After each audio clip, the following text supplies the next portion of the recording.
This is the Crime Cafe, your podcasting source of great crime, suspense, and thriller writing. I'm your host, Debbi Mack. Before I bring on my guest, I'll just remind you that the Crime Cafe has 2 ebooks for sale, the 9-book box set and the short story anthology.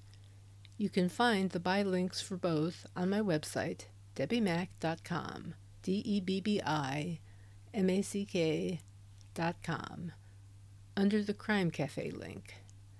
You can also get a free copy of either book if you become a Patreon supporter. You'll get that and much more if you support the podcast on Patreon, along with our eternal gratitude for doing so. Hi, everyone. It's my pleasure to have, as my guest today, a crime fiction and nonfiction author who calls herself a shrink with ink. And I don't think that's a reference to tattoos, although we can always find out. It's crime writer and psychologist Ellen Kirschman. Hey, Ellen. I'm so glad to have you on the show today. Thank you, Debbie. I'm glad finally at last to be here. Awesome. Okay. In your bio, you mentioned being born in New York City, but say you were born on the wrong coast. And I've often had that same feeling because I love the West Coast. And you mentioned that you live in San Francisco. Right, I live in the Bay Area. Not the most awesome city ever. Yes, it is. I love it. I just adore it. What's your favorite part of living in San Francisco?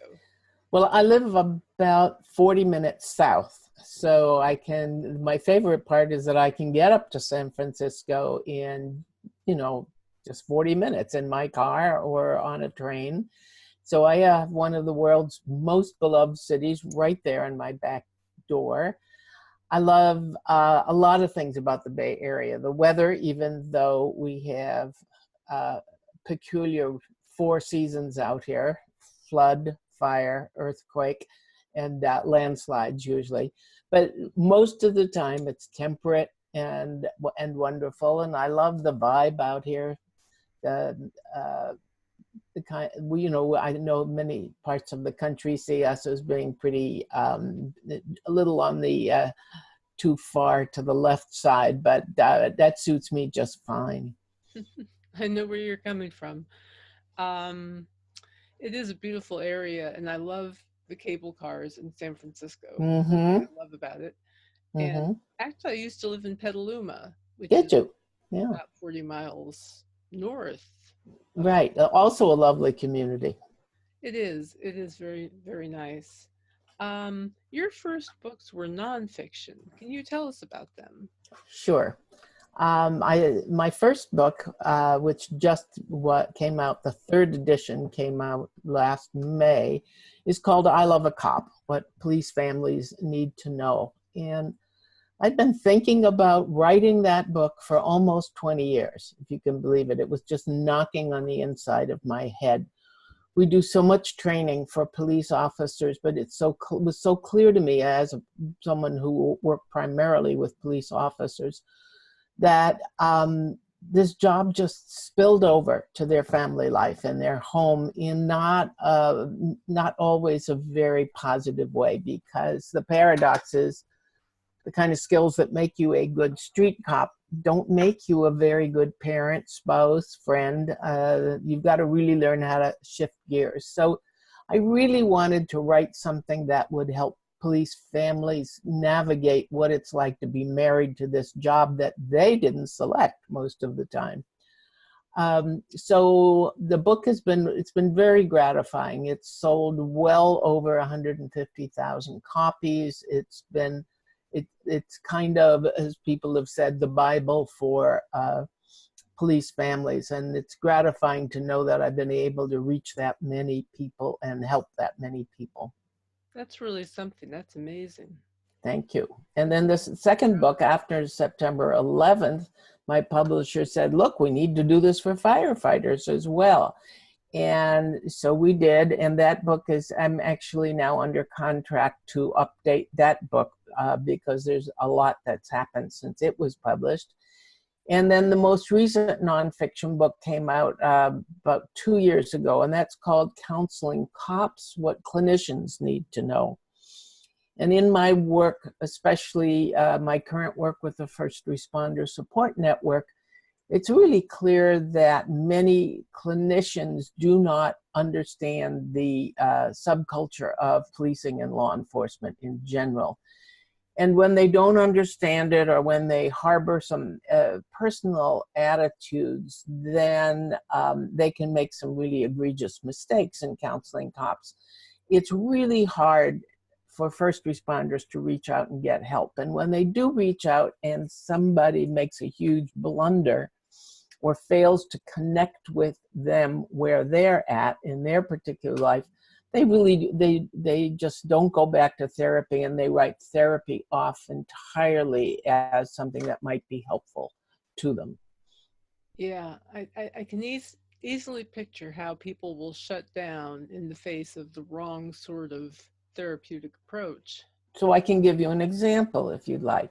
Sure. We had somebody that came through our first responder retreat who had been in 2, I think, maybe 3 fatal shootings, and was having terrible nightmares. All these shootings were legal, but he was having terrible nightmares, real doubts about himself, and it was affecting his family. So he finally went to see a therapist.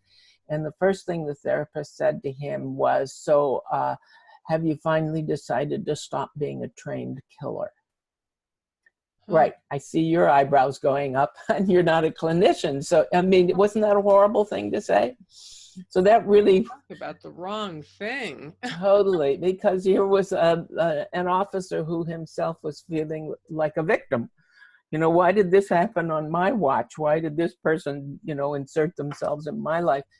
And so that really convinced us that we need to develop what we call culturally competent clinicians, people who may only see a couple of cops a year, but do understand what they do and why they do it. Jeez, I would hope so. Good grief. Let's talk about your crime fiction now. What if a potential reader asked you, how would you describe it? Is it more procedural or more detective? Neither, Neither. actually. I Okay. write, my protagonist, Dot Meyerhoff, is a police psychologist. Actually, Debbie, when I started this, I thought, doing research for nonfiction is so difficult. It must be easier to make stuff up. Well, it's absolutely not. I was delusional. It's way harder to write a fast-moving, engrossing piece of fiction, as you know yourself as a writer, than it is to write nonfiction, which is basically reporting on you have to know what good science and junk science is, but I found fiction much harder. So I have this character, Dot Meyerhoff, who is herself a police psychologist. She's younger than I am. She's 52, and she should be counseling cops, not solving crimes, but she never gives up on anybody. And when her officers, the ones she's supposed to be counseling, get into trouble, she gets drawn into either their cases or the way their cases are affecting themselves psychologically or their families. I would describe my books as psychological mysteries or thrillers. I tackle serious subjects, but I have a lot of humor in my books. You can't work with law enforcement if you don't have a sense of humor. And so I'm actually confident that my sense of humor comes through in these books, even though I'm tackling some very, very serious subjects. Yes, I think that's important to achieve that balance, humor as well as the serious stuff. Right. Can you tell us a little bit about the story arc that your series follows, if there is one, Okay. in terms of your protagonist's development? Where does she start and where does she go? Where is she Okay. at now? All right. Well, She is the first book in the series. It's not necessary to read them in order, but the first book is called Burying Ben, and that relates to Dot counseling a young rookie who is still in the field training program, and he's struggling. He's having a terrible time, particularly with his training officer, and Dot's fighting with the training officer to try to get him to sort of settle down, be more of a teacher and less of an evaluator, because he's pretty rough. And in the middle of all of this, this young officer commits suicide and leaves a note blaming Dot Meyerhoff and blaming his training officer. So Dot has to, she's brand new on the job. She hasn't just literally walked in the door of this police department. And so she has to restore her own confidence. She has to restore her reputation with that department. And she is also in the throes of recovering from a failed marriage in which her ex-husband, also a police psychologist, has left her for a much younger woman with whom he now has children. So she's kind of broken when she gets to the police department, and then this terrible thing happens that this young man kills himself. In the second book, called The Right Wrong Thing, I tackle the issue of what happens when a police officer makes a dreadful mistake, shoots and kills somebody that is innocent. And in this book, The Right Wrong Thing, a young female officer, also barely out of the training program, mistakes a young woman's cell phone for a gun and shoots and kills her. So Dot is counseling this officer who has terrible PTSD, awful survivor's guilt as a result of this, and wants desperately to apologize to the family. At the same time, as a female, one of the early females in this particular agency, she's been really, really rejected by her male counterparts. They've been nasty to her. They think she is weak. She can't hold her own in a fight and so forth. And when she shoots and kills this young teenager, who is also pregnant, as it turns out, suddenly she becomes a hero to all the men in her department. And this turns her stomach. She does not want to be part of that club if that's what it takes to nail the boards up on the clubhouse, that you got to kill somebody. So she's really conflicted in many ways. And she does try to apologize to the family with some catastrophic results, which I will not reveal. Mm-hmm. The third book is called The Fifth Reflection. And by this time, my protagonist, Dot, has gotten a lot more confidence in herself, is fighting constantly with her police chief, who is kind of a doofus in many ways. Well-meaning at times, but awfully unclear on the concept a lot of the time. And so Dot has also now started to date a man named Frank. Frank, I must tell you, is, I've actually borrowed my husband's entire life for this character of Frank, so much so that his family now calls him Frank, when his actual name is Steve.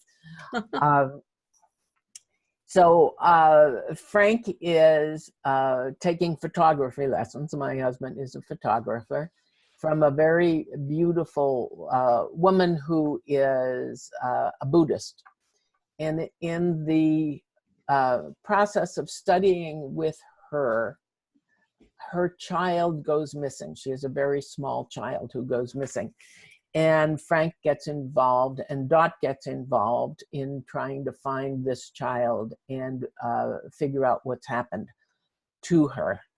Dot is a little unsettled by Frank's relationship with his teacher, which is totally straight and on the up and up.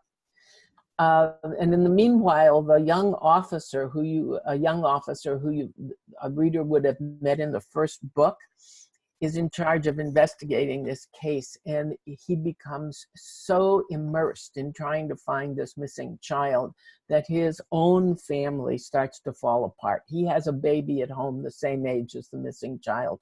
So this really is so close to his own life that he becomes psychologically really pretty unhinged by the whole case. And so Dot's trying to hold him together, hold the woman whose child has gone missing because she knows her together, and still manage her just sort of new life with Frank. And some people I know, some readers really have, they have qualms about reading a book in which anything bad happens to a child, but I have to tell you that while there's some aspects of child pornography that I talk about in the book, because I like to teach the reader, teach is the wrong word, but I'm a police insider. There's a lot I know, and I think people are interested in reading about it. This book has nothing graphic. None of my books have any graphic sex, including this one about a child. It is just more about the investigator and his exposure to what he has to do for a living, which is to look at child pornography online. You only learn about him. You don't see what he is seeing. The reader will not be exposed to that. Mm-hmm. So it sounds like you combine psychological suspense and a way of conveying to readers some inside information in terms of what it's really like to be a police officer or somebody connected with that world. Exactly. My wish is that next time a reader of one of my books sees a police officer, they're going to look at them differently. They're going to see the human being that wears that uniform and has that badge. I'm also, so you got it exactly. Thank you. Sure thing. I'm working now on revisions on the fourth Dot Meyerhoff mystery. It doesn't yet have a title. It's a lot of heavy lifting in this revision, but it involves a dispatcher. And one of the things that I hope a reader will eventually learn from this book is what it's like to be a dispatcher, because they are unsung heroes in my estimation. Wow. I love hearing this because my husband is a retired firefighter. So that's great. That's awesome. Let's see. Have you ever considered writing another series or standalones? I do consider writing a standalone, and I actually have a short story, which is the first thing it's going to be in an anthology coming out this year from the Nasty Woman Press, and the anthology just got a title. It's called Shattering Glass. And my short story, it's the first short story that I've written since in college, and it's the first thing I've done that's in the third person, because all my Dot Meyerhoff mysteries and my nonfiction are written in the first person. So every now and then I get the idea that I want to try another form like a standalone, and give Dot a rest, because she needs a vacation sometimes. Let's see. You also teach? I do. I teach. I teach. I hold workshops actually internationally for police families and first responder families. I teach peer support because I really believe in the value of peer support. But mostly I do those workshops for the police couples or police families. And occasionally I will do something for other clinicians who are wanting to learn about working with this very unique population. And then I do volunteer a great deal of my time at this First Responders Support Network retreats, where we hold retreats for first responders who are suffering with the symptoms of post-traumatic stress. And then we have a parallel set of retreats for the significant others and spouses of first responders. So I devote a lot of my time to that. That's fantastic. Let's see, is there anything else you'd like to add before we finish up?